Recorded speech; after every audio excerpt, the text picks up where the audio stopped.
Well, my experience in China, it's been a little difficult, but not as difficult as I thought it would have been. I thought that it wouldn't be any Seventh-day Adventist churches, and then have to, worship at home because um, I'm not allowed to speak about my faith as much as I would like to. But surprisingly, I was able to find a small church in the back alley in Xiamen, where I reside. And I go there every Sabbath. I try to go there every Sabbath. It's not the same as being home. We only have 1 hour of an English service, and then everything else is in Chinese, which is a little difficult for me. But in every other province that I've visited, Hong Kong, Amsterdam, Shanghai, Beijing, I've always tried to find a Seventh Day Adventist church, and they've always been one. In different cities, it's different. In Hong Kong, they get full service, or you also get that in Beijing. But so at least I really appreciate the fact that in every city that I've been in, I've been able to find a Seventh Day Adventist church. So that's been really great. Some of the things that I experienced now I've gotten used to. At first it was a little bit strange. You know how they say we are unicorns? I really feel like that in China I'm a unicorn because some of the older folks they stare and they what is that? She's so beautiful and they love my hair and they want to touch my hair and they want to know how it is I create this hairstyle. What do I do to it? And they're just fascinated by me and what I look like. They've never seen anything like this. In the school that I teach at, there are only 3 persons of color. I was the first, and then every year they've brought some. So it's not something that they've seen in Xiamen. So typical day, just being stared at, getting on the bus, having to try to navigate to get some food and stuff. I've been I'm okay with the language, but I still have to play a little game of charades in terms of what it is I want, depending on what it is I want to order. And then, hanging out with friends. We have the expat community in China is really small, but it's really close knit.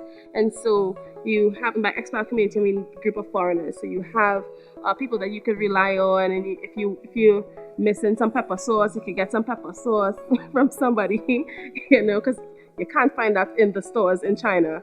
Not the good ones, anyways. So, then go home and rest and prepare for the next day.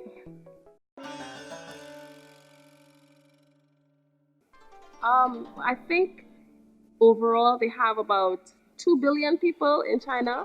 In my city, it's so funny. My city that I live in is a city called Xiamen, and they say it's a really small city in China. There are approximately 4 million people in that city. I was like, this is a small city, Trinidad only have 1.3 million. So, but that's a small city for China, and the population is growing constantly. Now that they've expanded the laws and you can have 2 children, it's legal to have 2 children now. So, I think every Chinese person in my school is onto their second baby. So the population is definitely continually expanding.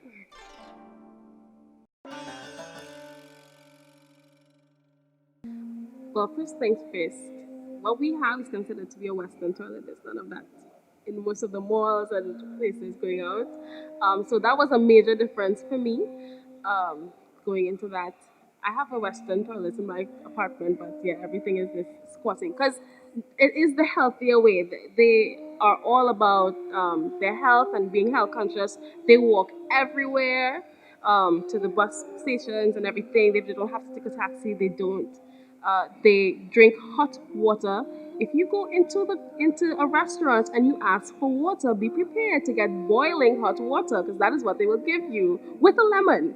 Because hot lemon water is the best thing for you to drink. If you want cold water, you have to say, well, Bing Shui, because Bing is frozen, water Shui is water. So you want frozen water, and then they will give you some cold water. Other than that, hot water you get to drink. And they make lots of vegetables. The food is definitely different. No pilau in China. Just mostly vegetables and stuff. The buses over there it's really cheap, but it's really packed coming towards the end of the day. But other than that, it's really nice. Life is really quiet in terms of there aren't as many pubs or anything like that as you would find in China. There's this one street called Bar Street, and that's it for those foreigners who like to partake in those kind of activities. And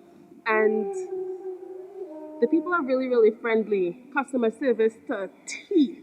You know, it kind of, if you hear in Trinidad, some days it's nice, some days it isn't. They're really, really friendly. And they will be, people go out of their way to help you. Um, they have the DD service, which I love, I use all the time. And yeah, this coming to mind. That's all that comes to mind right now that I can think of.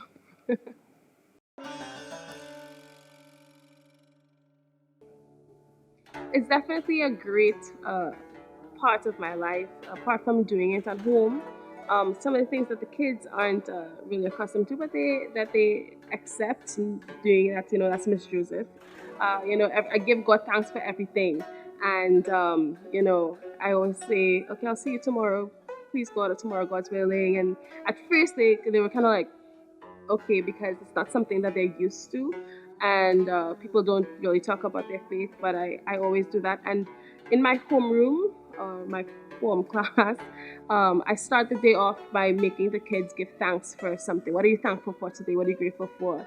And every time we meet, I make them do that. So it's a constant part of my classroom, and the kids are accustomed to that with me right now.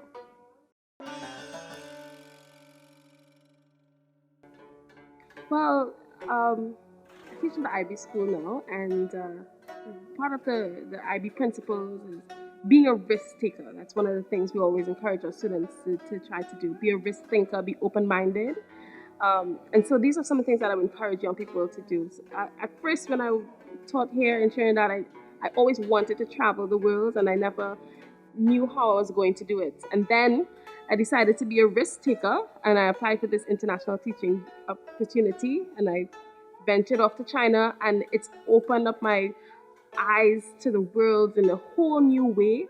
I am able to meet people from different cultures and be able to travel all over the world doing what I love, sharing my love of music, my love of Christ to other people in different ways just by living my life in the things that I do. So I would say dream big and be a risk taker and go out there and work hard to do what it is you need to do, and don't be ashamed or don't be scared to try anything new or to do anything. I was the only black person at my school. I traveled 500,000 miles or however far it is. It takes me 2 days to get to China, and I was the only person from Trinidad that I knew that was there. It was really, really scary, but it turned out to be okay, and I found people and I found a community. So don't be afraid to try new things and to just go out there, just trust in God and ask Him for the courage to do it.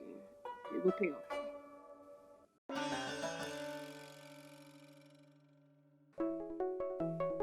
I would just say that I'm really thankful for the blessings that God has given me and the people that He's placed in my life to tell me about this great opportunity. I really love my life. I love what I do.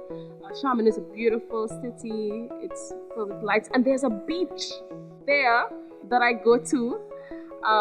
It's not like home. I travel to the Philippines, which is not so far. It's just a lot like home. So I think I'm just overall, I'm just in awe of everything that God has blessed me with. And any way I can try to help other people, to give them information, help them get over, or any way that I can, I try to help them because God has blessed me, and I think it's only fitting that I share the blessings with others in any way that I can. So if you need any information on how to travel the world and become an international teacher, you can check me. And 再见，我谢谢。